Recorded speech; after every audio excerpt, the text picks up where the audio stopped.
দ্বিতীয় পৃথিবীতে জরুরি কাজ হালাল রুজি। আপনাকে আমি ব্যাংকে লোন নিয়ে ব্যবসা করতে বলিনি, কোনোদিন বলিনি।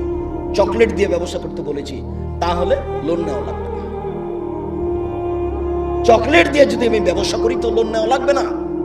লোন এত খারাপ, লোন এত খারাপ, লোন এত খারাপ যে লোন যেন আমি না করি, এই জন্য আল্লাহর নবী দিন রাত পরিত্রাণ চাইতেন।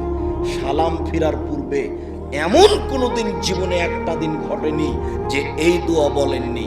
দোয়ার শেষ বাক্যটা হচ্ছে আল্লাহুম্মা ইন্নী আউযু বিকা মিনাল মা'সামি ওয়াল মাগরাম। তোমার কাছে বাঁচতে চাই বড় পাপ হতে, তোমার কাছে বাঁচতে চাই ঋণ কর্জ হতে, তোমার কাছে বাঁচতে চাই বড় পাপ হতে, তোমার কাছে বাঁচতে চাই ঋণ কর্জ হতে, তোমার কাছে বাঁচতে চাই বড় পাপ হতে, তোমার কাছে বাঁচতে চাই ঋণ কর্জ হতে। এই বাক্যটা না বলে তিনি কোনোদিন সালাম ফিরেননি। এ কথা আয়েশা রাদিয়াল্লাহু তাআলা আনহা বলেন, হাদিস বুখারী মুসলিম।